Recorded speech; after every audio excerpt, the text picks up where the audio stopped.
Okay. చూడండమ్మా, కాబట్టి yesterday మనం బీటా డికేని స్టార్ట్ చేసాం. బీటా డికే అంటే చెప్పాను కదా, beta decay is nothing but a process in which a nucleus obtains stability by the emission of either electrons or positrons. ఓకేనా, ఎలక్ట్రాన్స్ని కానీ పొజిట్రాన్స్ని కానీ ఎమిట్ చేసి స్టెబిలిటీ పొందే ప్రాసెస్ని, న్యూక్లియస్ స్టెబిలిటీ పొందే ప్రాసెస్ని బీటా డికే అంటారు. కాదు, ఇక్కడ డికే గురించి కరెక్ట్గా అర్థం చేసుకోవాలి మీరు. డికే అనే పదాన్ని, అంటే విఘటనం అంటే క్లారిటీగా అర్థం చేసుకోవాలి. డికే అంటే ఏమవుతుంది, ఇప్పుడు ఫర్ ఎగ్జాంపుల్ మనం యురేనియం న్యూక్లియస్ డికేని అబ్జర్వ్ చేస్తే, యురేనియం న్యూక్లియస్ కనుక ఆల్ఫా పార్టికల్ని అబ్జర్వ్ చేసి, అంటే ఆల్ఫా డికే జరిగితే యురేనియం న్యూక్లియస్లో ఆ న్యూక్లియస్ కాస్త ఎలా మారుతుంది, థోరియం కింద మారుతుంది. అంటే యురేనియం వేరు, థోరియం వేరు కదా. అంటే యురేనియం అనే న్యూక్లియస్ ఆల్ టుగెదర్ ఇంకో న్యూక్లియస్గా ట్రాన్స్ఫార్మ్ అవుతుంది. ఓకేనా, సో ద ట్రాన్స్ఫర్మేషన్ డికే అంటే ఏంటి, నిజంగా చెప్పాలంటే ఇట్స్ లైక్ ఎ మ్యాజిక్, అంతే కదా.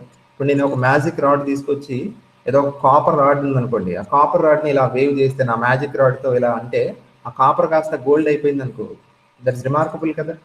నాకు డికే కూడా అలాగే అనిపిస్తుంది. డికే అంటే ఏంటి, సింపుల్గా ఒక న్యూక్లియస్ స్టెబిలిటీ పొందడం కోసం సంథింగ్ లోపల ఉన్న ఎక్సెస్ స్టఫ్ని బయటికి వదిలేయడం కాదు, అల్టిమేట్గా జరిగేది అదే. కానీ ఆ ప్రాసెస్లో ఏమవుతుంది మీరు గమనించారో లేదో, a nucleus is transformed into another.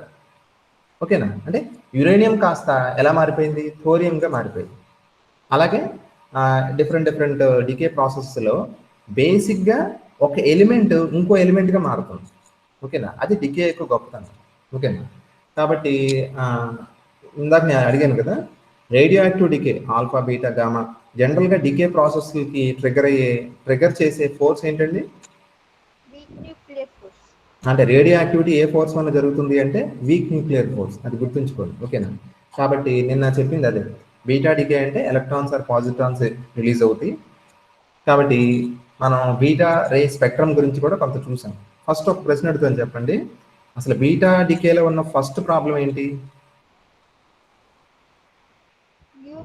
Nucleus లో ప్రోటాన్స్, న్యూట్రాన్స్ మాత్రమే ఉంటాయి, కానీ అయినప్పుడు ఎలక్ట్రాన్స్, ప్రొజెక్ట్రాన్స్ ఎందుకు వచ్చినాయి అని ఫస్ట్ వచ్చింది. ఎందుకు వచ్చినాయి కాదు, ఎలా వస్తాయి అసలు, ఇట్ ఈస్ నాట్ పాసిబుల్ కదా. ఇప్పుడు మనకి ఇప్పుడు ఎలా ఉందంటే, ఒక రూమ్లో ఎవరెవరు ఉన్నారో మనకు తెలుసు, నలుగురు మనుషులు ఉన్నారు. ఓకేనా, ఇప్పుడు ఆ మీటింగ్ అయిపోయిన తర్వాత బయటకు వస్తే ఆ నలుగురిలో ఎవరో ఒకరు రావాలి బయటికి, అంతే కదా. అలా కాకుండా సడన్గా ఆ నలుగురు కాకుండా ఎవరో ఇంకేదో వ్యక్తి, అసలు ఎక్స్పెక్ట్ చేయం ఆ మనిషి అక్కడ ఉంటాడని, ఆ మనిషి బయటకు వస్తే మనం ఏం చేస్తాం, ఎలా వచ్చాడు వీడు, అసలు ఆ మనిషి లేడు కదా లోపల అనుకుంటామా లేదా. అలాగే న్యూక్లియస్ లోపల ఎలక్ట్రాన్స్ ఉండవు కాబట్టి మనకి బీటా డికే ప్రాసెస్లో ఎలక్ట్రాన్స్ ఎమిట్ అవుతున్నాయి కదా న్యూక్లియస్ నుంచి. కాబట్టి ఎలా పాసిబుల్ అని మనలాగే సైంటిస్టులు కూడా ఆలోచించారు. మీకు నేను అన్నట్టుగా నేను మళ్ళీ రిపీట్ చేస్తున్నాను అనేది చాలా మంచి పాయింట్గా రిపీట్ చేస్తున్నాను.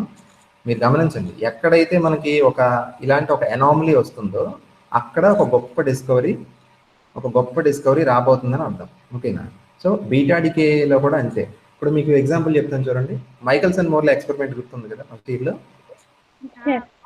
మైకెల్సన్ మోర్లే ఎక్స్పెరిమెంట్ ఎందుకు చేశారు, అసలు మైకెల్సన్ మోర్లే ఎక్స్పెరిమెంట్కి ఐన్స్టీన్ యొక్క రిలేటివిటీ సిద్ధాంతానికి సంబంధం లేదు, రెండింటికి సంబంధం లేదు. వాళ్ళ ఇంటెన్షన్ అది కాదు. మైకెల్సన్ మోర్లే ఎందుకు చేశారు ఎక్స్పెరిమెంట్, ఈథర్ అనే కాన్సెప్ట్ హైపోథసిస్ కరెక్టా తప్ప అని కూడా కాదు. వాళ్ళు ఎందుకు చేశారంటే, to determine the speed of earth relative to ether, భూమి యొక్క వేగాన్ని ఈథర్కి సాపేక్షంగా కొలుద్దామని వాళ్ళు బయలుదేరారు ఎక్స్పెరిమెంట్. కానీ ఏమొచ్చిందో తెలుసుగా మీకు, నల్ రిజల్ట్ అంటాం కదా మైకెల్సన్ మోర్లేది.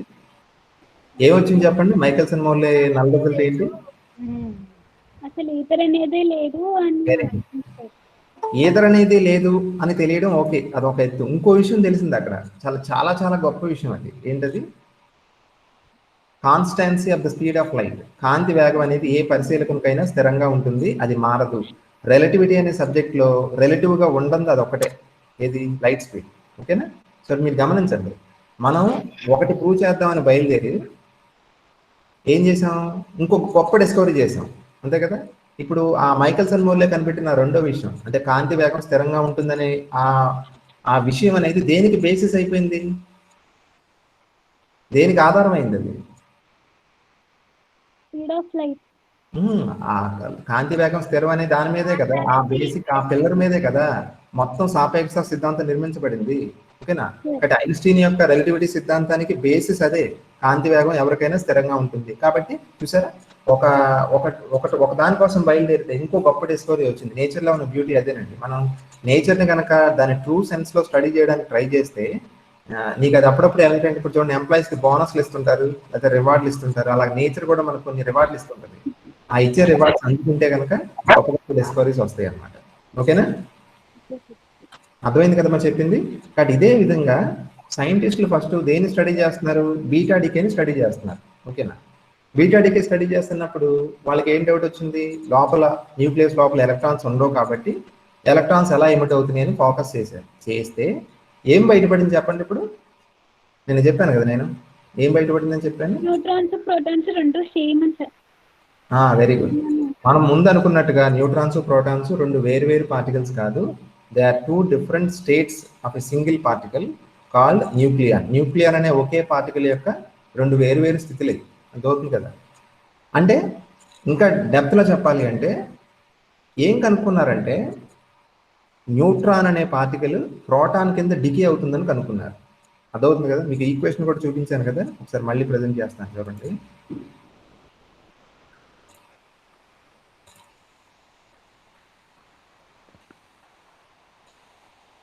షేర్ అయిందమ్మా?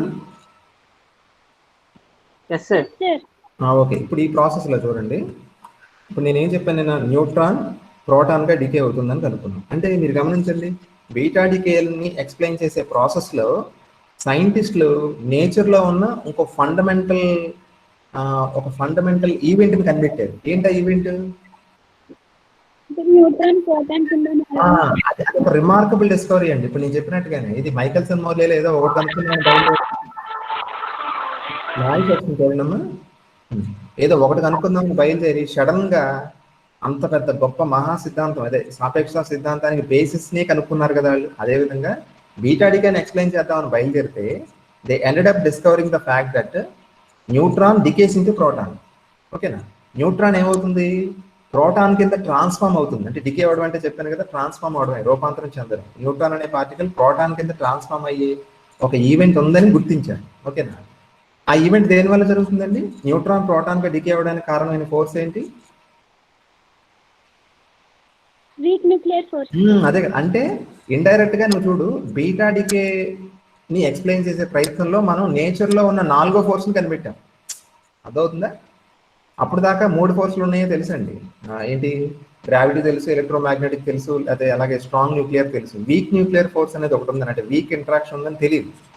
కానీ ఎప్పుడైతే ఈ బీటా డికేని ఎక్స్ప్లెయిన్ చేయడానికి సైంటిస్టులు ట్రై చేస్తున్నారో అప్పుడు వాళ్ళు న్యూట్రాన్ ప్రోటాన్ గా డికే అయ్యే ఛాన్స్ ఉందని కనుక్కున్నారు. ఛాన్స్ ఉందని కదా, యాక్చువల్గా ఎక్స్పెరిమెంటల్ గా దాన్ని డిటెక్ట్ చేశారు. అంటే ఏం కనుక్కున్నారు, ఇండైరెక్ట్ గా న్యూట్రాన్ ప్రోటాన్ గా ఎందుకు డికే అవుతుంది, వీక్ న్యూక్లియర్ ఫోర్స్ వల్ల.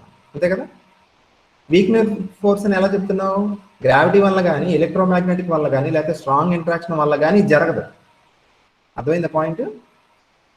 అప్పుడు దాకా నేచర్లో ఉన్న 3 ఫోర్సెస్ వలన ఏ ఫోర్స్ వలన కూడా ఇది జరగదు. ఇది decay of neutron into proton జరగదు. అంటే ఇప్పుడు మనం కనిపెట్టిన ఈ కొత్త విషయం, the event of decay of neutron into proton takes place through a new force. ఓకేనా, which is called weak nuclear force. Weak nuclear force అనేది ఒకటి ఉంటుంది. ఫెర్మి అనే సైంటిస్ట్ చెప్పారమ్మా ఈ విషయాన్ని. ఫెర్మి తెలుసు కదా, ఫెర్మి డిరాక్ అంటారు కదా. ఫెర్మి అనే శాస్త్రవేత్త చెప్పాడు. ఏం చెప్పారు, న్యూట్రాన్ అనేది ప్రోటాన్ గా డికే అవుతుంది, దేనివల్ల, week interaction, week nuclear force వల్ల అవుతుందని చెప్పాడు. ఇక్కడ మీకు రెండో రియాక్షన్ కూడా రాశాను కదా, వినిపిస్తుందమ్మా? ఓకే, ఇక్కడ రెండో రియాక్షన్ చెప్పాను కదా, ఏంటది, ప్రోటాన్ న్యూట్రాన్ గా డికే అవ్వడం చెప్పాను కదా. కానీ మీరు గమనించాల్సింది ఒకటి, ఫస్ట్ లో సైంటిస్టులు కనిపెట్టింది ఇది ఒకటేనండి. ఏది, న్యూట్రాన్ ప్రోటాన్ గా డికే అవ్వడం గురించే కనిపెట్టారు. అంటే ఏంటి, వీక్ ఇంటరాక్షన్ అలాగనే కనుక్కున్నారు. ఇప్పటికీ కూడా మీరు గమనించండి, రెండు కూడా ఈక్వల్ గా జరగవు అన్నమాట. డికే ఆఫ్ న్యూట్రాన్ టు ప్రోటానే ఎక్కువ జరుగుతుంది తప్ప ప్రోటాన్ న్యూట్రాన్ కి డికే అవ్వడం చాలా రేర్ ఈవెంట్. చాలా సందర్భాల్లో జరగదు. ఓకేనా, ఇది favourable. Decay of neutron to proton is favourable, whereas decay of proton into neutron is not favourable. అంత అంటే అస్సలు జరగదని కాదు, కానీ the probability of it to occur is very small. అది గుర్తుపెట్టుకోండి. ఓకేనా, సో బాటమ్ లైన్ ఏంటో అర్థమైందండి. ఇక్కడ బాటమ్ లైన్ ఏంటో చెప్పండి. నేను ఫస్ట్లో అన్నాను కదా మీకు, రేడియో యాక్టివిటీ అనేది నేచర్ మనకి ఇచ్చిన ఒక హింట్ అది. ఓకేనా, రేడియో యాక్టివిటీ అనేది నేచర్ మనకి ఇచ్చిన ఒక హింట్. సార్ హలో సౌజీ, ఆ, ఏమన్నారే సారు? నేను కట్ అమ్మా, ఒకసారి అయిపోయింది. వినండి అమ్మా. యశస్వి చెప్పమ్మా, డౌటా నీకు? ఏమన్నారా? ఏదో అన్నారు సార్, అర్థం కాలేదు సార్. ఏదమ్మా, ఏ పాయింట్ అర్థం కాలేదు? సంథింగ్ ప్రోటాన్స్ నుంచి న్యూట్రాన్స్. అక్కడ మనం 2 రియాక్షన్స్ రాసాం కదమ్మా. న్యూట్రాన్ ప్రోటాన్ గా డికే అవుతున్నప్పుడు ఎలక్ట్రాన్ యాంటీ న్యూట్రన్, అలాగే ప్రోటాన్ న్యూట్రాన్ గా డికే అవుతున్నప్పుడు పాజిట్రాన్ న్యూట్రన్ ఏమిటవుతాయి అని చెప్పాం కదా. నిన్న 2 రియాక్షన్ రాసాం కదా. కానీ నేను ఏం చెప్తున్నానంటే, అలా న్యూట్రాన్ ప్రోటాన్ గా మారడం, ప్రోటాన్ న్యూట్రాన్ గా మారడం అనే ప్రాసెస్ ని సైంటిస్టులు ఎప్పుడు కనుక్కున్నారు? బీటా డికే మధ్య చేస్తున్నప్పుడు. అంతే కదా. నెయ్యి స్మెల్ ఆఫ్ మీ. మా అమ్మ నెయ్యి కాస్తుంది.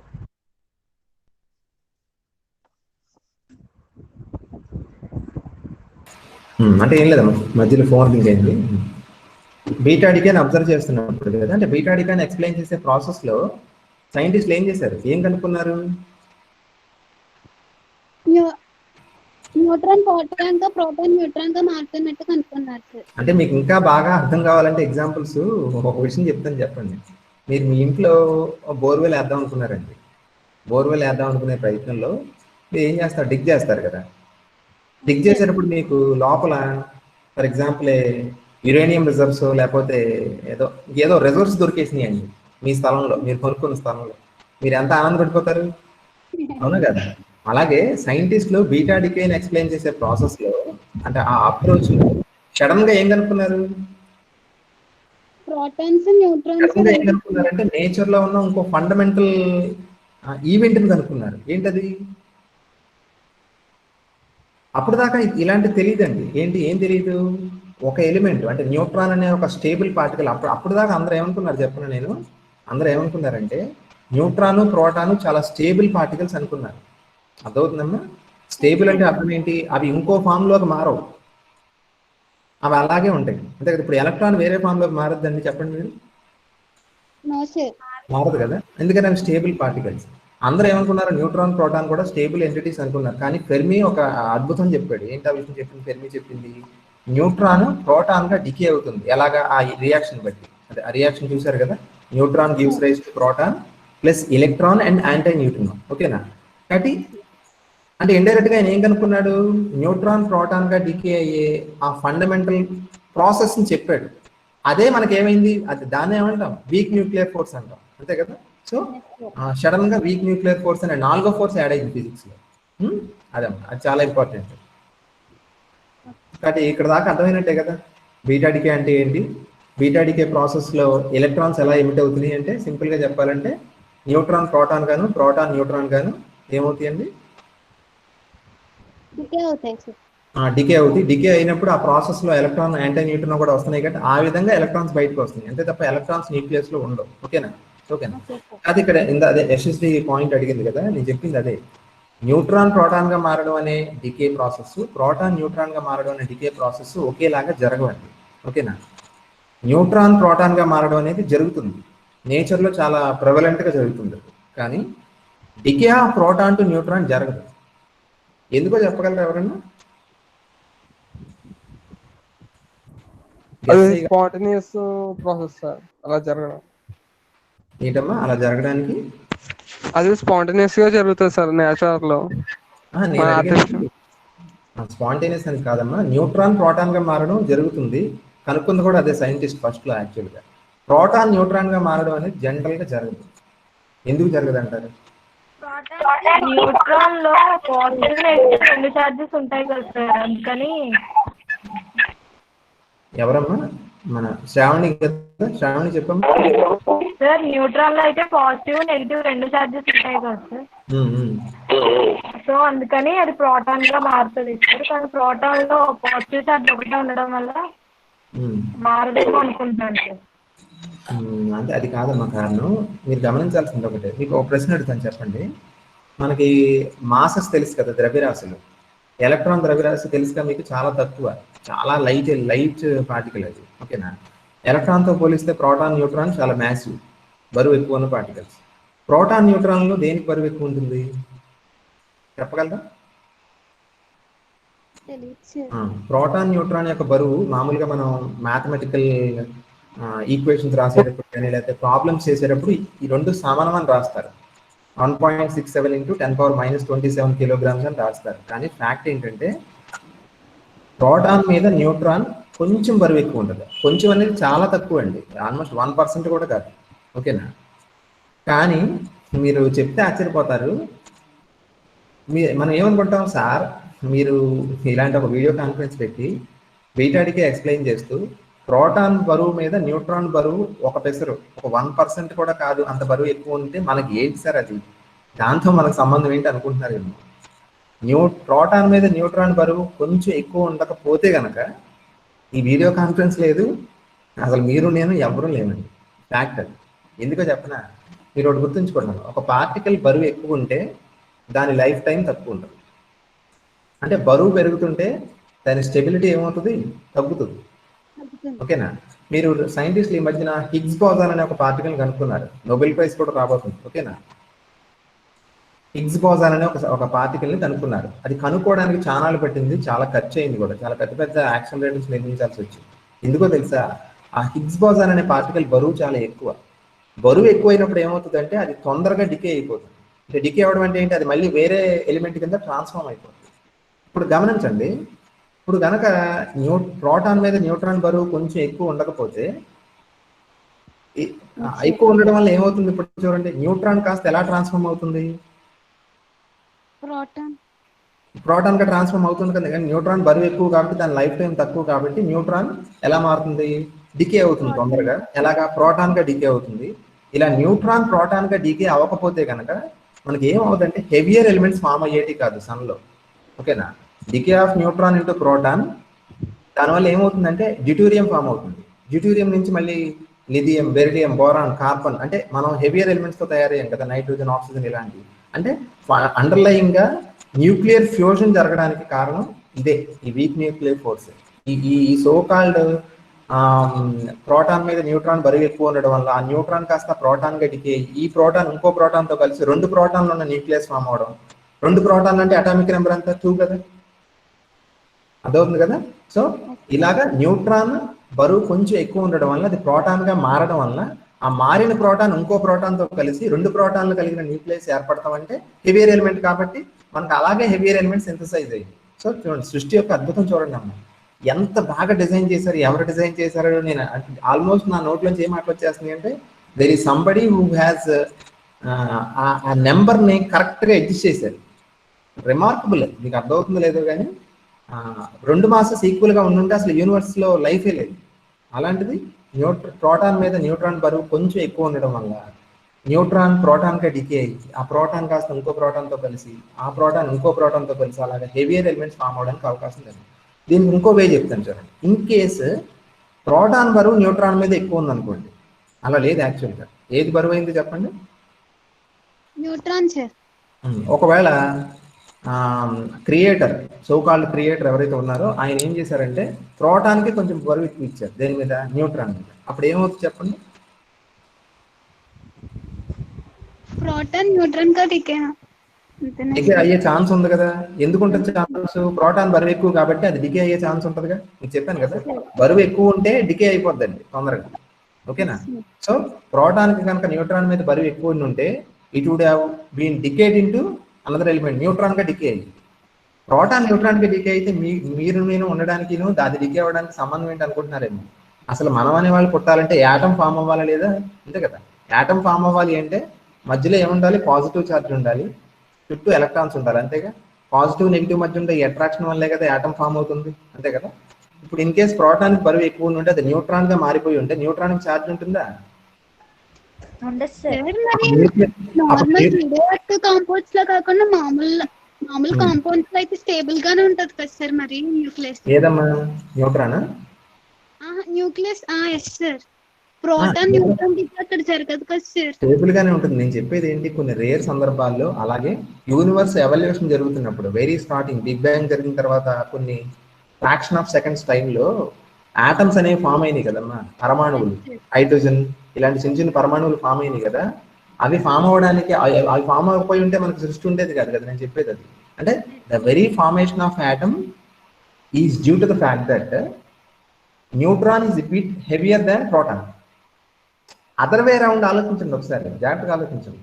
ఒకవేళ ప్రోటాన్ బరువు ఎక్కువ ఉంటే న్యూట్రాన్ మీద కొంచెం ఎక్కువ ఉండుంటే ఏమై ఉండేది? బరువు ఎక్కువ ఉన్నప్పుడు ఏమవుతుందని చెప్పాను, అప్పుడు ప్రోటాన్ ఏమయ్యేది? న్యూట్రాన్ గా డికే అయ్యేది. ప్రోటాన్ న్యూట్రాన్ గా డికే అయితే న్యూక్లియస్ కి ఏ ఛార్జ్ ఉండేది? న్యూట్రల్ ఛార్జ్ ఉండేది సార్. న్యూట్రల్ ఛార్జ్ ఉండేది. న్యూట్రల్ ఛార్జ్ ఉన్నప్పుడు ఎలక్ట్రాన్ న్యూక్లియస్ చుట్టూ ఎందుకు తిరుగుద్ది? తిరగదుగా. అంటే న్యూక్లియస్ కి పాజిటివ్ ఛార్జ్ ఉండబట్టే కదా ఎలక్ట్రాన్ న్యూక్లియస్ చుట్టూ తిరుగుతుంది. అదొక కుటుంబం లాగా. ఆ కుటుంబం పేరే ఏంటి? ఆటమ్. అంతే కదా. సో ఇప్పుడు మీకు అర్థమైందో లేదో, మీరు విన్నప్పుడు ఖచ్చితంగా మీకు ఇది ఇన్స్పైరింగ్ అనిపించాలి. ఓకేనా? కాబట్టి ప్రోటాన్ బరువు ఒక పిసరు ఎక్కువ ఉంటే కనుక ఘోరం జరిగేది. ఘోరం జరిగేది అంటే అఫ్కోర్స్ ఘోరం కాదేమో, మా లాంటి వాళ్ళం పుట్టేవాళ్ళం కాదు, ఈ గొడవ ఉండేది కాదు. ఓకేనా? కానీ ప్రోటాన్ బరువు ఎక్కువ కాదు, న్యూట్రాన్ బరువు ఎక్కువ. ఓకేనా? ప్రోటాన్ బరువు ఎక్కువ ఉంటే నేను చెప్పినట్టు అది న్యూట్రాన్ గా డికే అయిపోయి ఉంటే న్యూక్లియస్ కి జీరో ఛార్జ్ ఉండేది. న్యూక్లియస్ కి జీరో ఛార్జ్ ఉన్నప్పుడు ఎలక్ట్రాన్స్ న్యూక్లియస్ చుట్టూ తిరగవు, అంటే యాటమ్ అనేది ఎగ్జిస్ట్ అయ్యేది కాదు. ఓకేనా? యాటమ్ ఎగ్జిస్ట్ అవ్వకపోతే అసలు లైఫ్ ఎక్కడి నుంచి వచ్చేది? లేదు కదా. లైఫ్ ఏంటి అసలు యూనివర్స్ లో మ్యాటరే ఉండేది కాదు. ఓకేనా? కానీ చూడండి, సృష్టి గొప్పతనం ఏంటంటే the manufacturer, the designer has made it such way that proton మీద న్యూట్రాన్ కి కొంచెం బరువు ఎక్కువ ఇచ్చాడు. ఓకేనా? అందువల్ల ఏమవుతుంది? న్యూట్రాన్ ప్రోటాన్ గా డికే అవుతుంది తప్ప ప్రోటాన్ ఎలా డికే అవ్వట్లేదు, డికే అవ్వట్లా. ఓకేనా? మోర్ ఓవర్ న్యూట్రాన్ ప్రోటాన్ గా డికే అవ్వడం మనకు అడ్వాంటేజ్. దానివల్ల ఏమవుతుంది? న్యూట్రాన్ ప్రోటాన్ గా డికే అవ్వడం వల్ల ప్రోటాన్స్ కంబైన్ అవుతున్నాయి, కంబైన్ అయ్యి హెవియర్ ఎలిమెంట్స్ ఫామ్ అవుతుంది. సరే, మీకు అర్థమవుతుంది కదా. ఇక్కడ ఏమవుతుందంటే ఈ వీక్ ఇంటరాక్షన్ అనే ప్రాసెస్ ఉంది చూసారా, ఇది ఒక న్యూట్రాన్ ప్రోటాన్ గా మారవడం అనే ఆ ఇంటరాక్షన్ సృష్టి మొత్తానికి మూలం అండి. చాలా గొప్ప ఫోర్స్ ఇది. మీరు కనుక ఇంట్రెస్ట్ ఉండి చదివితే చాలా ఇన్స్పైర్ అవ్వచ్చు. Week nuclear force.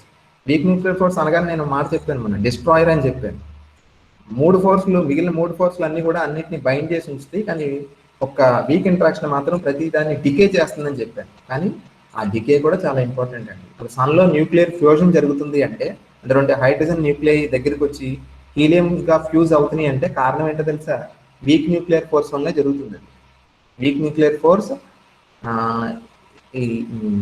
Weak nuclear force వల్లనే సన్లో మొత్తం ప్రాసెస్ అంతా జరుగుతుంది. అంటే sun is indebted to the weak nuclear force అని.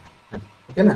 కాబట్టి మీకు ఇది చెప్పాలని అనిపించింది నాకు. మీరు పొరపాటును కూడా న్యూట్రాన్ నుంచి ప్రోటాన్ రియాక్షన్ రాసినట్టు ప్రోటాన్ నుంచి న్యూట్రాన్ రాయకూడదు. అది రేర్గా జరుగుతుంది. ఓకేనా? అది రేర్గా జరగడం మన అదృష్టం. అది రేర్. అలా కాకుండా ఇంకోలా ఉండుంటే కనుక అంతే, ఇదంతా లేదు. ఇంకా ఇప్పుడు మనం చూస్తున్నది ఏమి లేదు.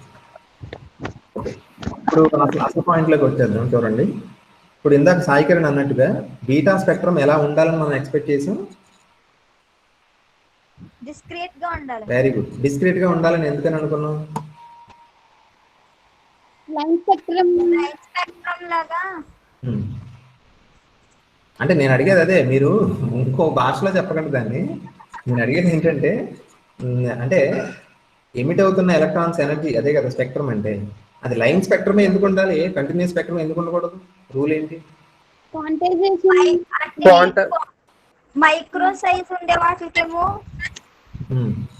లైన్ స్పెక్ట్రమ్, మ్యాక్రో సైజ్ ఉండే వాటికి కంటిన్యూస్ స్పెక్ట్రమ్ వస్తుంది అని చెప్పారు కదా సార్. అంతే, నేను చెప్పాను. ఆటం అనేది స్మాల్ సైజ్ లో ఉంటది, అప్పుడు డిస్క్రీట్ గా రావాలి, కానీ కంటిన్యూస్ గా వచ్చిందని. Very good. ఓకే, అంటే నేను చెప్పడం కాదండి, నేను అన్నాను కదా, మదర్ నేచర్ రెండు రకాలుగా ప్రవర్తిస్తుంది. మ్యాక్రో స్కేల్లో కంటిన్యూటీ, మైక్రో స్కేల్లో డిస్క్రీట్నెస్. ఓకేనా? అందుకే మైక్రోలో క్వాంటమ్ మెకానిక్స్, మ్యాక్రోలో classical mechanics. Very good, classical mechanics. Quantum mechanics లో ప్రతిదీ కూడా మీకు తెలుసలేదు, ఎనర్జీయే కాదండి, యాంగులర్ మొమెంటం కానీ మిగిలిన ఏ క్వాంటిటీ తీసుకున్నా అదేమవుతుంది? క్వాంటైజ్ అవుతుంది. ఓకేనా? డిస్క్రీట్ అవుతుంది. క్వాంటైజ్ అవ్వడం అంటే ఏంటి, కంటిన్యూస్ గా ఉండడం అంటే ఏంటో నిన్న బాగా మీకు ఐడియా వచ్చే ఉంటుంది. కొన్ని ఎగ్జాంపుల్స్ కూడా చూపించాను కదా డయాగ్రామ్స్ తో. ఓకేనా? ఇప్పుడు మీరు చెప్పండి, మీరే చెప్పే ఈ ఆన్సర్. ఈ ఒక్క రియాక్షన్ చూడండి అమ్మా, ఏది neutron decay into proton and electron and anti neutron, అదే కదా. ఇప్పుడు మీరు చెప్పండి, ఎందుకు కంటిన్యూస్ స్పెక్ట్రమ్ వచ్చిందంటారు? లైన్ స్పెక్ట్రమ్ ఎందుకు రాలేదు?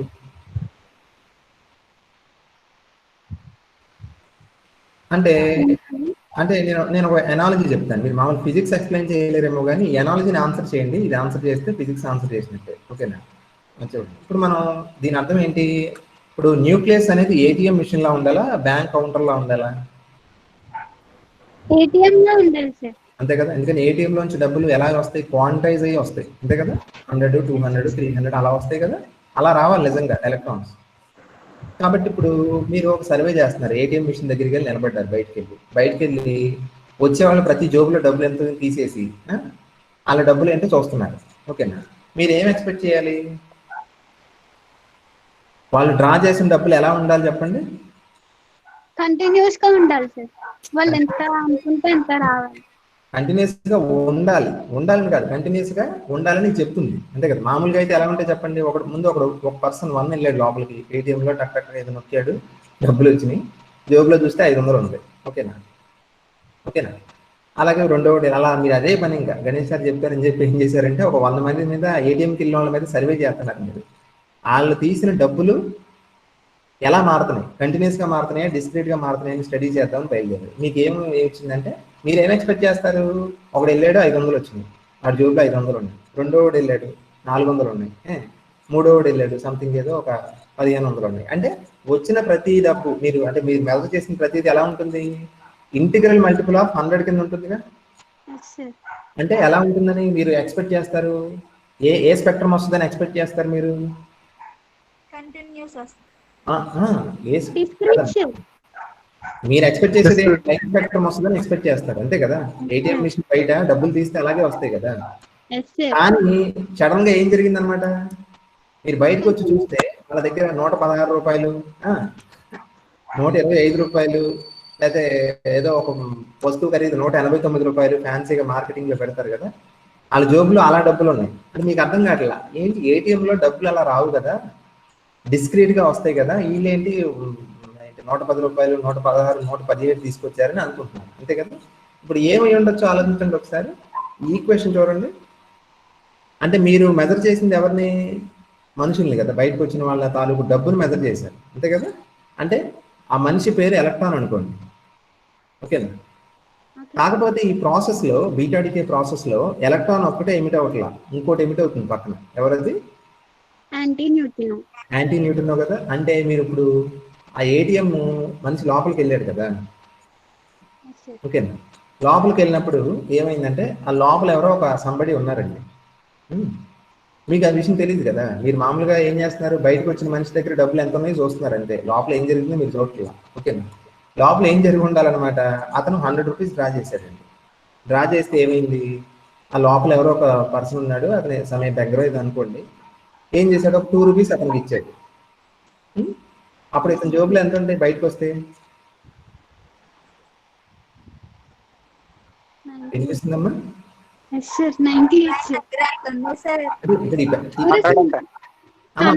మీరు దయచేసి తెలివితేటలు చూపించి, సార్ 100 రూపాయల నోటు తీస్తే 2 రూపాయలు చిల్లర ఎలా ఇచ్చాడు, ఇలాంటి ప్రశ్నలు అడగండి. మొత్తానికి ఏదో 2 రూపాయలు ఇచ్చాడు ఎవరికి? ఇంకోళ్ళు ఎవరికో ఏదో ఎక్స్ అనే పర్సన్ గా బెగ్గర్కి ఇచ్చాడు అనుకున్నాం. ఆ బెగ్గర్ పేరు ఏంటి ఇక్కడ? యాంటీ న్యూట్రినో కదా. ఫర్ ఎగ్జాంపుల్ ఇంకోటి వెళ్ళాడు లోపలికి, వాడు ఏం డ్రా చేశాడు, 200 రూపాయలు డ్రా చేశాడు, ఓకేనా. డ్రా చేసి వీడికి కొంచెం దానగుణం ఎక్కువ, వీడి ఏకంగా ఓ 15 రూపాయలు ఇచ్చాడు బెగ్గర్. అప్పుడు వాడి జోబులు ఎంత ఉంటాయి బయటకు వస్తే? 200 డ్రా చేస్తే 185 ఉంటాయి కదా, 15 అతనికి ఇచ్చేస్తే, ఓకేనా. సో మీరు అబ్జర్వ్ చేయండి, ఇప్పుడు ఇలాగా ఈ విషయం జరుగుతుంది మనకు తెలియకుండా. అంటే ఫస్ట్ లో ఏమనుకున్నారు, న్యూట్రాన్ ప్రోటాన్ గా డికే జరుగుతున్నప్పుడు ఎలక్ట్రాన్ ఒక్కటే వచ్చింది అనుకున్నారు, ఓకేనా. ఎలక్ట్రాన్ ఒక్కటే వచ్చుంటే ఆ ఎలక్ట్రాన్ ఎనర్జీ కంటిన్యూస్ గా ఎలా ఉంటుందో నువ్వు ఎప్పటికీ ఎక్స్ప్లెయిన్ చేయలేవు. కానీ ఈ ప్రాసెస్ లో ఎలక్ట్రాన్ తో పాటు యాంటీ న్యూట్రినో అని ఇంకో పార్టికల్ కూడా ఎమిట్ అవుతుంది. కాబట్టి అంటే ఇప్పుడు ఏం జరుగుతుంది, వాడు సింపుల్ గా గమ్మున ఏటీఎం లోపలికి వెళ్ళి బయటకు వచ్చేయడం కాదు, ఇక్కడ ఏదో జరుగుతుంది. ఏంటి, లోపలికి వెళ్ళినప్పుడు ఇంకో పర్సన్ ఎవడో వీడి ఎనర్జీని తీసుకుంటున్నాడు, అంతే కదా. Yes sir. ఇప్పుడు ఇంకో విషయం గమనించండి. ఇప్పుడు లోపలికి వెళ్ళినప్పుడు సమ్ ఆడేదో డబ్బు తీసుకొని వీడికి అందరూ ఒకే విధంగా డబ్బులు ఇవ్వరు కదండి, ఓకేనా. Yes sir. ఒకడు అసలు డబ్బులు ఇవ్వకపోవచ్చు, దగ్గరికి చూసి వచ్చేయచ్చు. ఒకడు రూపాయి ఇస్తే ఇంకోటి 2 రూపాయలు ఇవ్వచ్చు కదా. అంటే ఇంకోటి 3 రూపాయలు ఇవ్వచ్చు, ఒకటి 4 రూపాయలు ఇవ్వచ్చు, చెప్పలేము, ఎవరు దాని కూడా వాళ్ళదు. కాబట్టి మీకు ఏమవుతుంది, ఇప్పుడు లోపల ఆ విషయం జరుగుతున్నది మీకు తెలియదు కాబట్టి బయటకు వచ్చేటప్పటికి వీళ్ళు డబ్బులు లెక్కేస్తే ఎలా ఉంటుంది, ఆ డబ్బులు కంటిన్యూస్ గా ఉంటాయా, డిస్క్రీట్ గా ఉంటాయా? కంటిన్యూస్ గా ఉంటుంది సార్. అంటే ఆ పాయింట్ అర్థమైందమ్మా. లోపల ఎంత ఎనర్జీని వాడు బెగ్గర్కి షేర్ చేశాడు అనే దాన్ని బట్టి వీడి ఎనర్జీ మారుతుంది కదా. Yes sir. ఫర్ ఎగ్జాంపుల్ అందరూ బెగ్గర్కి 10 రూపాయలు వేయరుగా. Yes sir. ఫర్ ఎగ్జాంపుల్ అందరూ 10 రూపాయలు వేసారనుకో, మళ్ళీ ఎనర్జీ ఎలా ఉంటుంది, డిస్క్రీట్ గా ఉంటుంది సార్. వెరీ గుడ్, డిస్క్రీట్ గా ఉంటుంది. అంటే అందరూ ఈక్వల్ గా ఆ మనీని షేర్ చేస్తే బెగ్గర్కి ultimately you will have line spectrum. కానీ అలా జరగదు కదండి జనరల్ గా, అంతే కదా.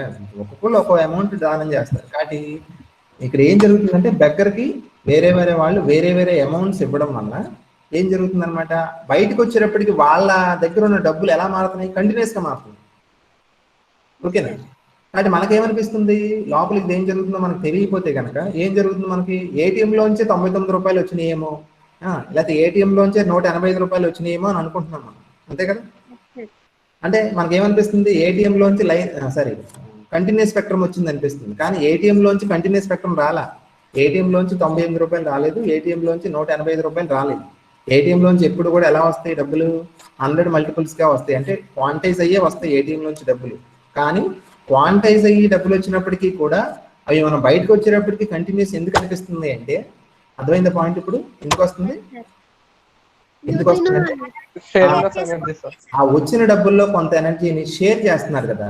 సో ఇప్పుడు మీకు అర్థమై ఉంటుంది ఎందుకు మనకి ఎమిట్ అవుతున్న ఎలక్ట్రాన్స్ యొక్క ఎనర్జీ డిస్క్రీట్ గా ఉండకుండా, అంటే క్వాంటైజ్ అవ్వకుండా ఎందుకు కంటిన్యూస్ గా ఉంటుంది అంటే, ఆ ఎమిట్ అవుతున్న ఎనర్జీలో కొంత పార్ట్ ని ఎవరు షేర్ చేసుకుంటారు, neutrino, anti neutrino. Very good. అంటే యాంటీ న్యూట్రినో అనక్కర్లా, ప్రతిసారి న్యూట్రినో అంటే చాలు, న్యూట్రినో షేర్ చేసుకుంటారు. కానీ ఇది కాదు ముఖ్యమైన పాయింట్, మీరు గమనించండి. ఆ షేర్ చేసుకున్న అమౌంట్, ఓకేనా, ఆ షేర్ చేసుకున్న అమౌంట్ కంటిన్యూస్ గా మారుతుందా, డిస్క్రీట్ గా మారుతుందా, కంటిన్యూస్ గా మారుతుంది. Very good. అంటే ఒక్కోసారి 1 రూపాయి షేర్ అవుతుంది, ఇంకోసారి 2 రూపాయలు షేర్ అవుతుంది, ఒకసారి ఎప్పుడు 100 రూపాయలు షేర్ అవ్వదుగా, ఓకేనా. కాబట్టి ద కంటిన్యూస్ స్పెక్ట్రమ్, ఈ కంటిన్యూస్ స్పెక్ట్రమ్ అవిచ్ఛిన్న వర్ణపటం ఎందుకు వస్తుందంటే, ఎలక్ట్రాన్ యొక్క శక్తిలో కొంత భాగాన్ని న్యూట్రినో పంచుకోవడం వలన కంటిన్యూస్ స్పెక్ట్రమ్ వస్తుంది, ఓకేనా.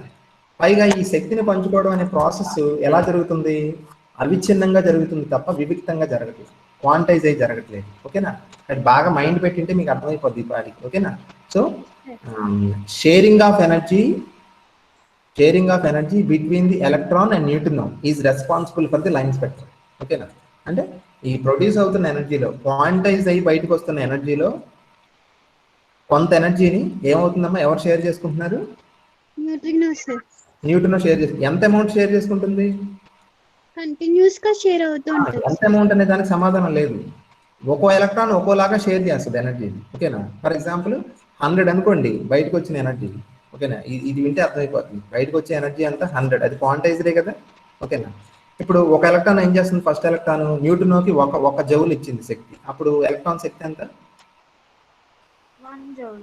ఫస్ట్ ఎలక్ట్రాన్ 99 కదా, ఫస్ట్ ఎలక్ట్రాన్ శక్తి 99. రెండో ఎలక్ట్రాన్ బయటకు వచ్చింది, అదేం చేసింది, న్యూట్రినోకి 2 జౌల్స్ ఇచ్చింది, అప్పుడు రెండో ఎలక్ట్రాన్ శక్తి ఎంత, 98. అలా మూడో ఎలక్ట్రాన్ 3, నాలుగో ఎలక్ట్రాన్ 4 జౌల్స్ శక్తిని ఇస్తే అప్పుడు బయటకు వచ్చే ఎలక్ట్రాన్స్ యొక్క శక్తిని మనం కొలుస్తాం, న్యూట్రినోని మనం కొలవలేము, న్యూట్రినోస్ మనకు డిటెక్ట్ అవ్వండి. అప్పుడు ఎలక్ట్రాన్స్ యొక్క శక్తిని మెజర్ చేస్తే 100 ఎలక్ట్రాన్ల శక్తిని కొలిస్తే మనకు గ్రాఫ్ ఎలా వస్తుంది, కంటిన్యూస్ గా వస్తుంది, అంతే కదా. అంటే 100, 99, 98, 97, 96 అలా మారుతుందా లేదా. కానీ బయటకు వచ్చింది ఏంటి, ఎప్పుడు కూడా 100. ఎమిట్ అవుతున్న ఎనర్జీ ఎప్పుడు కూడా 100, కానీ ఆ ఎనర్జీలో కొంత పార్ట్ న్యూట్రినో షేర్ చేసుకోవడం వల్ల ముఖ్యమైన పాయింట్, ఆ షేర్ అవుతున్న ఎనర్జీ ఎప్పుడు ఫిక్స్డ్ గా ఉండకుండా వేరియబుల్ అమౌంట్ షేర్ అవ్వడం వల్ల మనకి ఎమిట్ అవుతున్న ఎలక్ట్రాన్ యొక్క ఎనర్జీ కంటిన్యూస్ లాగా అనిపిస్తుంది అన్నమాట, ఓకేనా. అది పాయింట్, ఓకేనా. కాబట్టి ఒకసారి ఇది ఎక్స్ప్లెయిన్ చేస్తాను చూడండి అమ్మా, నోట్స్ చూస్తాను చూడండి. ఈ గ్రాఫ్ డ్రాన్ బిట్వీన్ స్పెక్ట్రమ్ అంటే చెప్పాను కదా, దేనికి దీని గీసిన గ్రాఫ్ అండి, చెప్పండి. ఎనర్జీ నెంబర్ ఆఫ్ ఎలక్ట్రాన్స్ కి గీసిన గ్రాఫ్ అంతే కదా. Graph drawn between number of electrons emitted and there energy అంతే కదా. ఆ గ్రాఫ్ ఎలా ఉంది చూడండి, చూడటానికి నేను చూపించాను కదా మీకు. ఎలా ఉంది? కంటిన్యూస్ గా ఉందా, డిస్క్రీట్ గా ఉందా? కంటిన్యూస్ గా ఉంది సార్. కంటిన్యూస్ గానే ఉంది, ఓకేనా. కాకపోతే అక్కడక్కడ కొన్ని లైన్స్ కనిపిస్తున్నాయి చూసారా, ఓకేనా. Yes, sir. అంటే బీటా స్పెక్ట్రమ్ లో మనకి యాక్చువల్గా 2 స్పెక్ట్రా కనిపిస్తున్నాయి. ఒకటేమో కంటిన్యూస్ స్పెక్ట్రము, అక్కడక్కడ లైన్స్ కనిపిస్తున్నాయి చూసారా, దీన్ని ఏ స్పెక్ట్రమ్ అనాలి? ఏంటి సార్? Discrete spectrum. సారేది సార్ వస్తారు. మీరు ఎవరో చెప్పట్లేదని వెళ్ళిపోరు sir.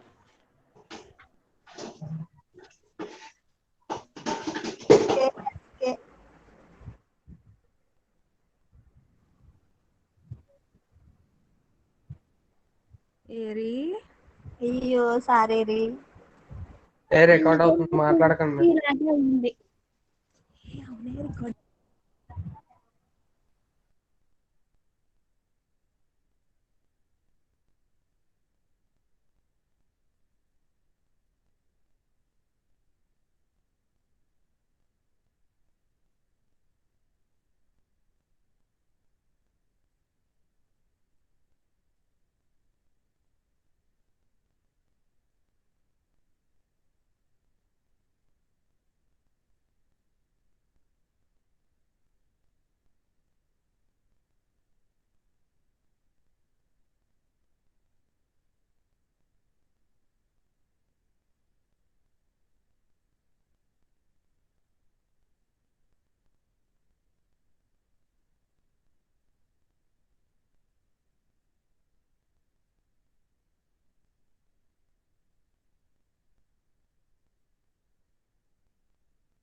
Hello sir. Hello sir. వినిపిస్తుందమ్మా? Yes sir. నాదే నెట్ కొంచెం డిస్కనెక్ట్ అయ్యింది, అందువల్ల బ్రేక్ వచ్చినట్టుంది. Okay sir. ఓకేనా. ఇంతకీ నా బాధ వ్యధ అన్ని అర్థమైందమ్మా ఇక్కడ చెప్పేది? అర్థమైంది సార్, నాకైతే బాగా ఎందుకంటే అర్థమైంది. ఓకే కాబట్టి ఇది కన్క్లూడ్ చేసేద్దాం. చూడండి ఒకసారి, గ్రాఫ్ కనిపిస్తుందమ్మా? లేదు సార్. షేర్ చేస్తాను ఆగండి.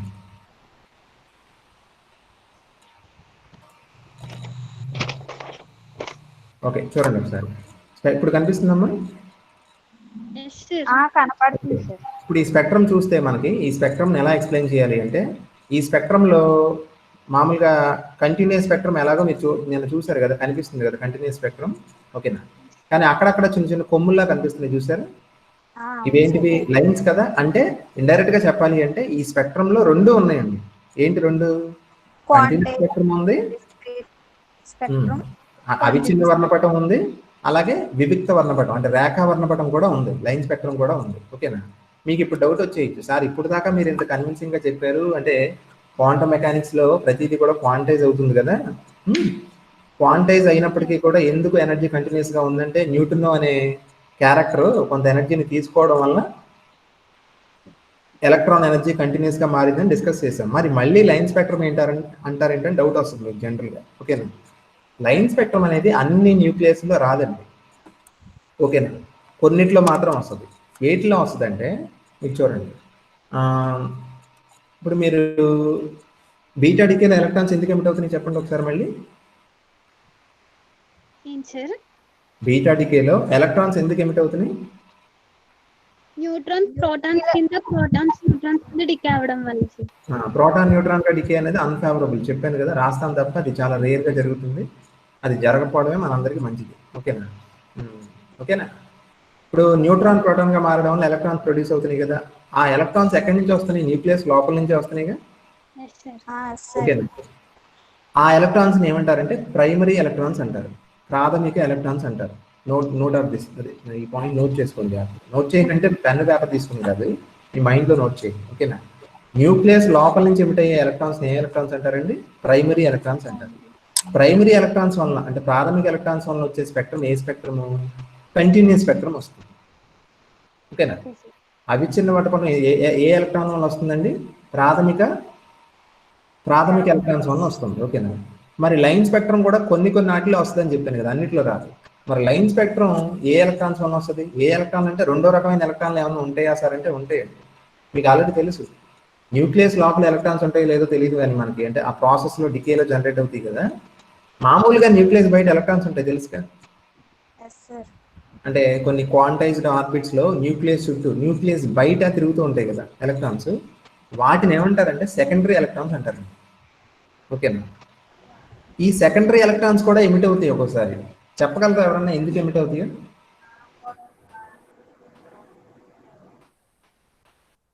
అంటే మీరు గమనించండి, here we have 2 types of electrons. 2 రకాల ఎలక్ట్రాన్స్ ఉన్నాయి. ఒకటి ప్రైమరీ ఎలక్ట్రాన్స్ అంటే ఏంటి?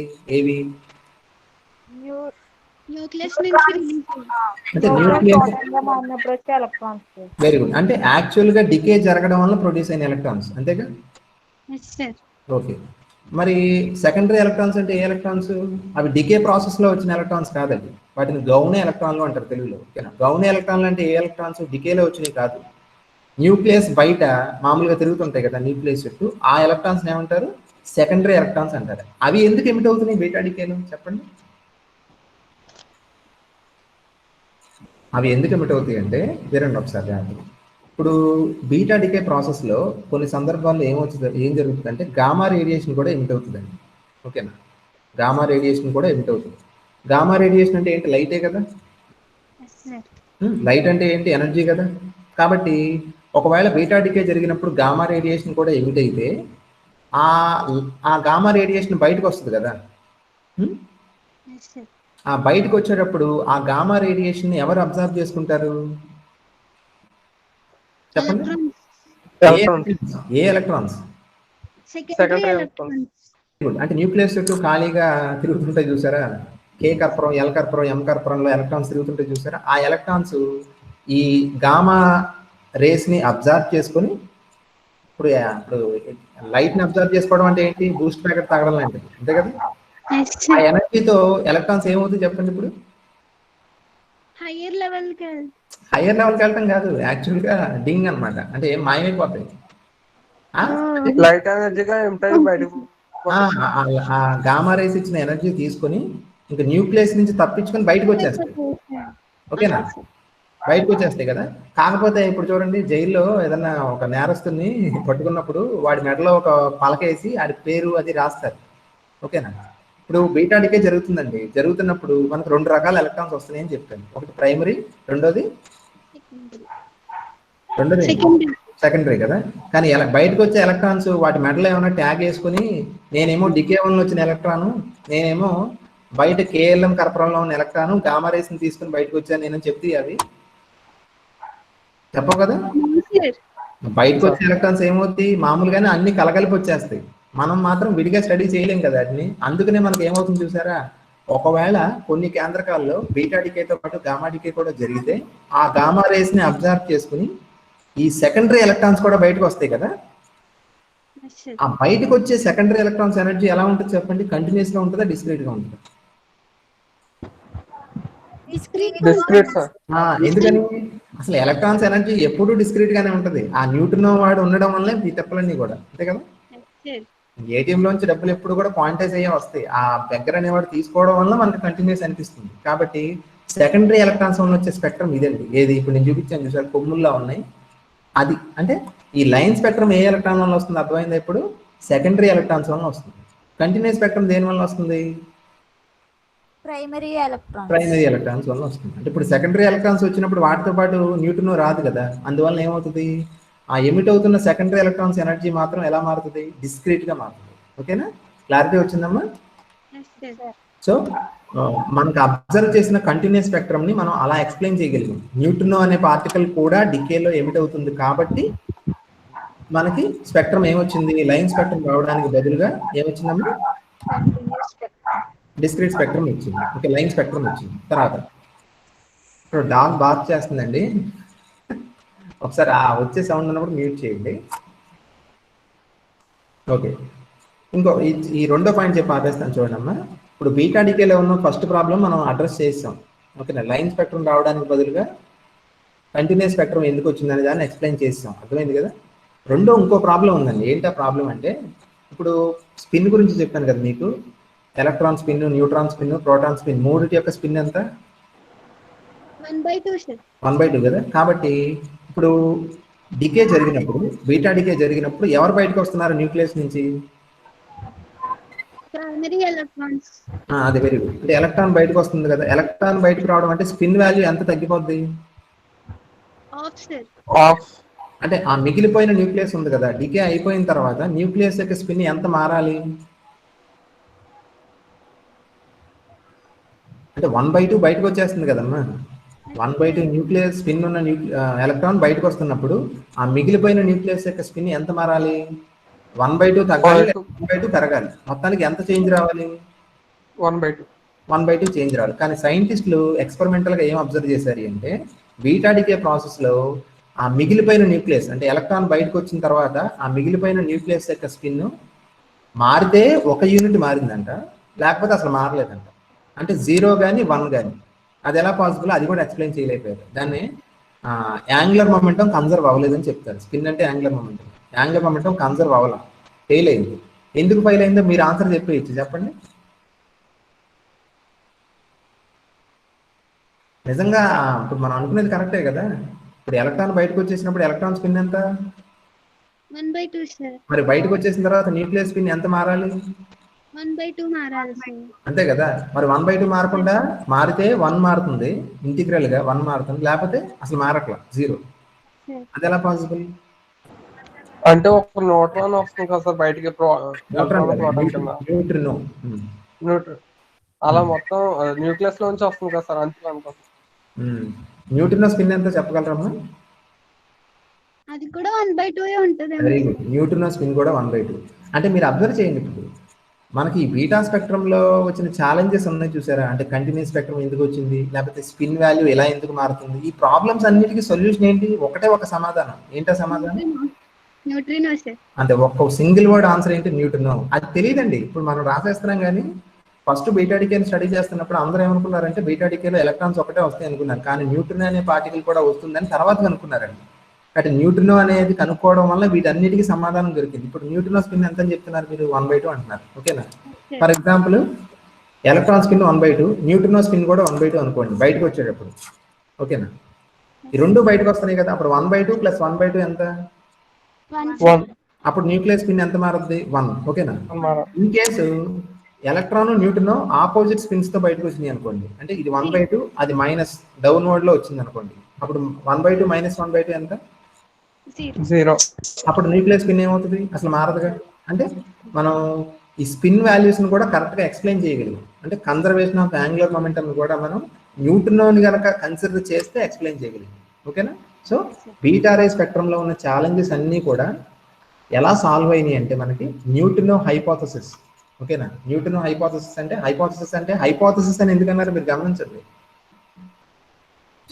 ఎప్పుడు కూడా చెప్పండి ఒక విషయం, మనం థియరిటికల్ గా ముందు కనుక్కుంటామా, ఎక్స్పెరిమెంటల్ గా కనుక్కుంటామా? ముందు థియరిటికల్ గా ముందు అనుకుంటాం. చాలా సందర్భాల్లో అంటే రెండు జరుగుతాయండి. చాలా సందర్భాల్లో మనం థియరిటికల్ గానే ముందు కనుక్కుంటాం, తర్వాత దాన్ని ఎక్స్పెరిమెంటల్ గా ప్రూవ్ చేస్తాం. అంతే కదా. అఫ్ కోర్స్ కొన్ని ఉంటాయి, కొన్ని ముందు ఎక్స్పెరిమెంటల్ గా కనుక్కుని థియరీ చేస్తారు, కానీ జనరల్ గా ఫస్ట్ చెప్తే జరుగుతుంది. అలాగే ఇప్పుడు ఈ బీటా రే స్పెక్ట్రమ్ లో ఉన్న ప్రాబ్లమ్స్ ఎక్స్ప్లెయిన్ చేయడానికి సైంటిస్ట్ ట్రై చేస్తుంటే పౌలి అనే శాస్త్రవేత్త, పౌలి తెలుసు కదా, పౌలీస్ ఎక్స్క్లూజన్ ప్రిన్సిపల్ అని నేర్చుకుని ఉంటారు, పౌలి వర్జిన నియమం. ఆ శాస్త్రవేత్త ఏం ఊహించి చెప్పాడంటే బీటా డికేలో మీరు అనుకున్నట్టు ఎలక్ట్రాన్ ఒకటే కాదు, ఇంకొక పార్టికల్ ఏదో వస్తుంది, దాని పేరే న్యూట్రినో అని హైపోథసిస్ చెప్పాడండి. దట్ ఈస్ జస్ట్ నా hypothesis, that is not a scientific proven fact. ఓకేనా. తర్వాత ఏం చేశారు? న్యూట్రినోస్ అనే పార్టికల్ని డిటెక్ట్ చేశారు. ఓకేనా. అసలు న్యూట్రినో పార్టికల్ గురించి చెప్పడం మొదలెడితే 1-2 క్లాసులు కూడా సరిపోవండి. మీరు నమ్ముతారో నమ్మరో, యూనివర్స్ యొక్క మొత్తం బరువులో, ఓకేనా, యూనివర్స్ నేను చెప్పేది మన ప్లానెట్ కాదు, మన సోలార్ సిస్టమ్ కాదు, యూనివర్స్ యొక్క మొత్తం బరువులో 20% బరువు న్యూట్రిన్ వస్తాయి. యూనివర్స్ లో మోస్ట్ అబండెంట్ గా ఉన్న పార్టికల్ ఏదో తెలుసా? చెప్పండి ఎవరన్నా. అబండెంట్ గా అంటే ఎక్కువగా ఉన్న పార్టికల్ ఏది యూనివర్స్ లో? న్యూట్రినోస్ కాదు, బాగా ఎక్కువగా ఉన్న పార్టికల్ అంటే ఫస్ట్ లైట్ కదా. లైట్ ఎక్కడికైనా ఫోటాన్ ఎక్కువగా ఉంది ఫోటాన్స్ కదా. నెక్స్ట్ ఎక్కువగా అబండెంట్ గా ఉన్న ఎలిమెంట్ ఏదో తెలుసా? న్యూట్రిన్. మీరు నమ్మండి నమ్మకపోండి, సన్ నుంచి ఒక్కో సెకన్కి, సూర్యుడి నుంచి ఒక్కో సెకన్కి మీకు 6,000 లక్షల కోట్ల న్యూట్రినోస్ ప్రొడ్యూస్ అవుతుంటాయి. 6,000 లక్షల కోట్ల న్యూట్రినోస్ సన్ నుంచి ఒక సెకండ్కి ప్రొడ్యూస్ అవుతుంటాయి. ఇప్పుడు మీ బాడీ గుండా మీరు ఒక చూపుడు వేలు మీ ఒకళ్ళు పెట్టారు, చూపించారు అనుకోండి, ఇలా పాయింట్ చేసి చూపించారనుకోండి, దాని నుంచి కూడా రిలీజ్ అవుతాయి సార్. ఆ చూపుడు వేలు నుంచి కూడా కొన్ని కోట్లాది న్యూట్రినోస్ అలా వెళ్ళిపోతూ ఉంటాయి. అంటే ఒక విధంగా చెప్పాలంటే ఒక థియరీ ఏంటో తెలుసా? ప్రపంచం మొత్తం న్యూట్రినో అనే సముద్రంలో మునిగిపోయిందని ఒక థియరీ. అంత ఎక్కువ ఉంటాయి. అసలు universe is filled in a sea of neutrinos. అంత గొప్పదండి న్యూట్రినో అనే పార్టికల్. అంటే మీరు గమనించండి, అసలు విశ్వం మొత్తం బరువులో, అంటే విశ్వం బరువు 100 కేజీలు అనుకుంటే 20 కేజీల బరువు దేని ఉంటుందంట? న్యూట్రినోస్. మీరు పెద్ద పెద్ద అనుకుంటున్న బ్లాక్ హోల్స్ లేకపోతే స్టార్లు ఏం కాదండి.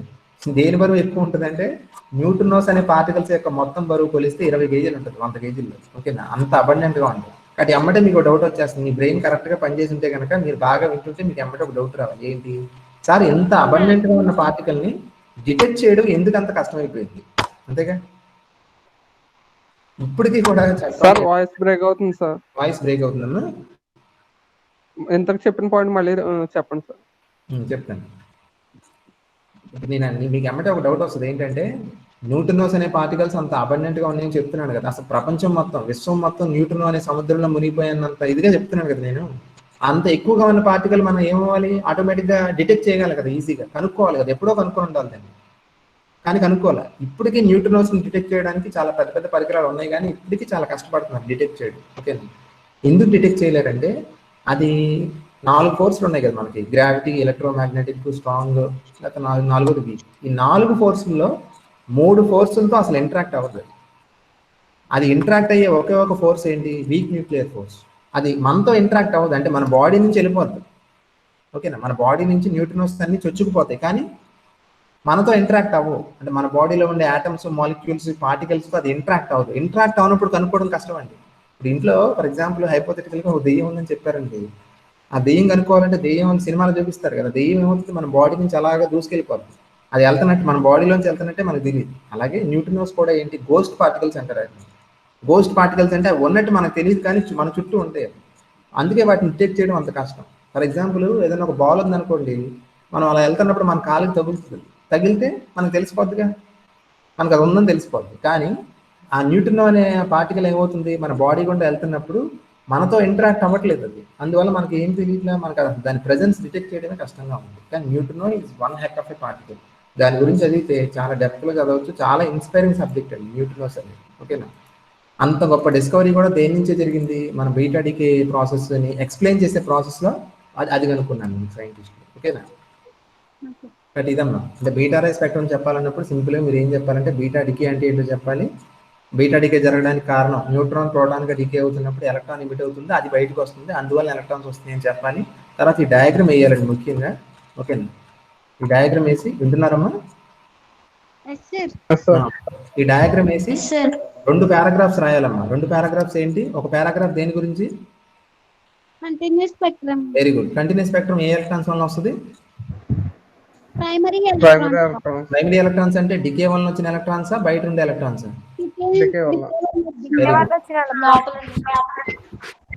ప్రైమరీ ఎలక్ట్రాన్స్ వల్ల కంటిన్యూస్ స్పెక్ట్రమ్ వస్తుంది. రెండో పారాగ్రాఫ్ ఏం చేస్తారు? లైన్ స్పెక్ట్రమ్ అని పెడతారు. లైన్ స్పెక్ట్రమ్ ఎందుకు వస్తుంది చెప్పండి? ఏ ఎలక్ట్రాన్స్ వల్ల వస్తుంది? సెకండరీ ఎలక్ట్రాన్స్ అంటే బయట ఉండే ఎలక్ట్రాన్స్, అంతే కదా? అవి ఎందుకు బయటకు వస్తున్నాయి అసలు?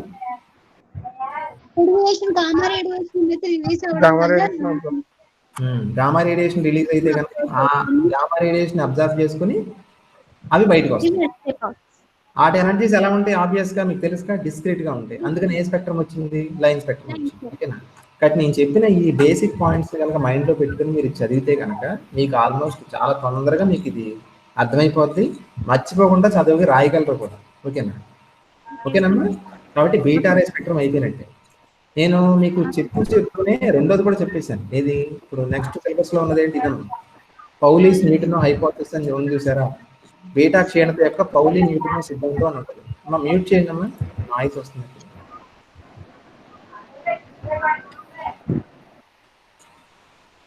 ఇక్కడ మీకు రెండో క్వశ్చన్ కూడా చెప్పేశాను, బీటా డికే అయిపోయినట్టే.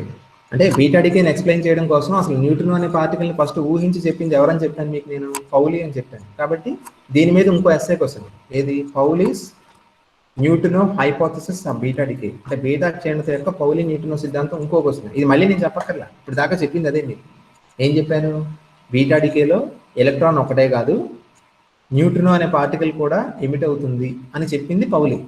అలా చెప్పడాన్ని హైపోథెసిస్ అంటారు. అంతే. ఎప్పుడైతే న్యూట్రినో అనే పార్టికల్ కూడా బీటా డికేలో ఎమిట్ అవుతుందని మనం అనుకుంటామో, ఆ వచ్చిన ఛాలెంజెస్ లేదా ప్రాబ్లమ్స్ అన్ని కూడా మబ్బుల్లో వీడిపోతాయి. అవునా కదా? ఫర్ ఎగ్జాంపుల్ కంటిన్యూస్ స్పెక్ట్రమ్ ఎందుకు వస్తుంది అంటే మళ్ళీ ఆన్సర్ ఏంటి, న్యూట్రినో. ఓకేనా? న్యూట్రినో అనేవాడు ఖాళీగా ఉండకుండా ఏం చేస్తాడు, ఎనర్జీని తీసుకుంటాడు. ఎనర్జీని తీసుకోవడం మళ్ళీ ఒకలా తీసుకోడు. ఎప్పుడు ఒక్కోసారి ₹1 తీసుకుంటే ఇంకోసారి ₹2 తీసుకుంటాడు, ఒకసారి ₹3 తీసుకుంటాడు. వాడు ఎనర్జీని కంటిన్యూస్ గా షేర్ చేసుకోవడం వల్ల ఎలక్ట్రాన్ ఎనర్జీ కంటిన్యూస్ గా మారి మనకి కంటిన్యూస్ స్పెక్ట్రమ్ వస్తుంది. రెండోది, స్పిన్ వాల్యూ 0 కానీ 1 కానీ ఎందుకు మారుతుంది, న్యూట్రినో కూడా ఎమిట్ అవుతుంది కాబట్టి, న్యూట్రినో కూడా స్పిన్ 1/2 ఉంటుంది కాబట్టి. ఓకేనా? రెండు ప్యారలల్ గా బయటకు వస్తే 1/2 + 1/2 స్పిన్ ఎంత మారుతుంది, 1 మారుతుంది. రెండు యాంటీ ప్యారలల్ గా బయటకు వస్తేనేమో 0. అంటే మనం కంటిన్యూస్ స్పెక్ట్రమ్ని ఎక్స్ప్లెయిన్ చేయగలిగాము, అలాగే కన్జర్వేషన్ ఆఫ్ యాంగులర్ మొమెంటం అంటే స్పిన్ యొక్క వేరియేషన్ కూడా ఎక్స్ప్లెయిన్ చేయగలిగాము. ఓకేనమ్మా? అంటే న్యూట్రినో అనే పార్టికల్ మనకి అన్నిటికీ సమాధానం ఇచ్చింది. ఓకేనా? ఇక్కడ ఒకటి గమనించండి, అంటే ఈ ఫర్ ఎగ్జాంపుల్ బీటా డికేలో ఈ ప్రాబ్లమ్స్ ఉన్నాయి సార్, ప్రాబ్లమ్స్ని అడ్రస్ చేయడం కోసం హైపోథెటికల్గా ఈ పార్టికల్ని సృష్టించారా అనే డౌట్ వస్తుంది మీకు. నిజంగానే సృష్టించారు, కాదంటారు, కానీ తర్వాత దాన్ని ఎక్స్పెరిమెంటల్గా ప్రూవ్ చేశారండి. Neutrinos are existing. ఓకేనా? అన్డౌటెడ్గా నేను ఇందాక చెప్పింది అదే, న్యూట్రినోస్ గురించి చదువుకుంటా పోతే అసలు మీకు ఎంత ఇన్స్పైర్ అవుతారు. న్యూట్రినోస్ దే ఆర్ ఇమ్మెన్, అసలు నెంబర్ చాలా ఎక్కువ వాటి. ఓకేనా? కాబట్టి ముందు థియరిటికల్గా హైపోథెసిస్ చెప్పారు కాబట్టి అందుకే దీన్ని పౌలీస్ హైపోథెసిస్ అని అంటారు, పౌలీస్ డిస్కవరీ అని అనరు. ఓకేనా? ఇప్పుడు ఈ నెక్స్ట్ సిలబస్లో లేదమ్మా, ఏది బీటా క్షీణత ఫెర్మి సిద్ధాంతం అని ఉంది చూసారా మీకు తెలుగులో, Fermi theory of beta decay, అది సిలబస్లో లేదు. కాబట్టి బీటా డికే సంబంధించి మీకు రెండు చెప్పేశాను. ఒకటి స్పెక్ట్రమ్ ఏంటో చెప్పేశాను, రెండోది స్పెక్ట్రమ్ తర్వాత ఏం చెప్పాను, పౌలి సిద్ధాంతం కూడా చెప్పేశాను. ఓకేనా? ఒకసారి చదవండి, చదివినప్పుడు నాకు తెలిసి అయితే డౌట్లు వచ్చే ప్రసక్తి ఉండదు, మ్యాక్సిమం ఉండదు, ఎందుకంటే మీకు చాలా డెప్త్లో చెప్పాను నేను. ఓకేనా? అర్థమైపోతుంది. ఇక్కడ ఒక పాయింట్ నేను టచ్ చేసాను, ఎండ్ పాయింట్ ఎనర్జీ అన్నాను చూసారా. ఎండ్ పాయింట్ ఎనర్జీ అంటే ఏంటి, మాక్సిమం ఎనర్జీకి. సార్ వాయిస్ బ్రేక్ అవుతుంది సార్. అంటే ఏం లేదమ్మా, ఒకవేళ న్యూట్రో కనుక ఎనర్జీని ఏమి తీసుకోకపోతే, ఓకేనా, అంటే ఎలక్ట్రాన్ చాలా పిసినర్ ఎలక్ట్రాన్ అనమాట, అది ఏం చేసిందంటే కొంచెం ఎనర్జీని కూడా న్యూట్రాన్కి ఇవ్వలేదు. అప్పుడు ఎలక్ట్రాన్ ఎనర్జీ ఏమవుతుంది, మాక్సిమం అవుతుంది కదా. ఆ ఎలక్ట్రాన్ యొక్క మాక్సిమం ఎనర్జీని ఏమంటారు, ఎండ్ పాయింట్ ఎనర్జీ అంటారు. ఓకేనా? అది ఏ సందర్భంలో అరైజ్ అవుతుందంటే when the neutrino does not have energy, అది దానికి ఎనర్జీ లేనప్పుడు అప్పుడు మొత్తం ఎనర్జీని ఎలక్ట్రాన్ తీసేసుకుంటుంది కాబట్టి అప్పుడు వచ్చే ఎనర్జీని ఎండ్ పాయింట్ ఎనర్జీ అంటారు. ఓకేనా? బట్ ఇది రిలేటివ్గా సింపుల్ అండి, ఆల్ఫా డికే మీద మంచి సబ్జెక్ట్ ఉన్న టాపిక్. బట్ ఈ బాటమ్ లైన్ ఒకటేనండి, ఈ బీటా డికే వల్ల మనకి కొత్తగా తెలిసిన విషయాలు చాలా ఉన్నాయి. ఓకేనా? అవుట్లైన్ చెప్పాలి అంటే రెండు గొప్ప డిస్కవరీస్ జరిగినాయి బీటా డికే వల్ల. ఒకటి, వీక్ ఇంటరాక్షన్ అనేది ఒకటి ఉందని కనుక్కున్నారు ఫెర్మి అనే శాస్త్రవేత్త. న్యూట్రాన్ అనేది ప్రోటాన్గా డికే అవుతుంది, న్యూట్రాన్ కూడా స్టేబుల్ కాదు అని కనుక్కున్నాను. ఓకేనా? నేను ముందాక చెప్పినట్టుగా ప్రోటాన్ మీద న్యూట్రాన్ బరువు కొంచెం ఎక్కువ ఉండడం వల్ల ఇది జరుగుతుంది. ఓకేనా? అదర్ వే రౌండ్ అయ్యి ఉంటే కనుక ఏమీ లేదు, ఇంకంతా బ్లాంక్, మీరు లేదు, నేను లేదు, ఎవరు. ఓకేనా? తర్వాత రెండోది ఏం చెప్పాను, ఈ బీటా డికే వల్ల మనకు వచ్చిన అంటే దానివల్ల జరిగిన ఒక అద్భుతమైన డిస్కవరీ ఏంటంటే అదే న్యూట్రినో అనే పార్టికల్ ఒక దాన్ని మనం హైపోథెసిస్ చేయగలం, తర్వాత దాన్ని ఎక్స్పెరిమెంటల్గా డిటెక్ట్ చేస్తాం. ఓకే, ఇవి రెండు చాలా రిమార్కబుల్ అండి. ఓకేనా? Okay sir.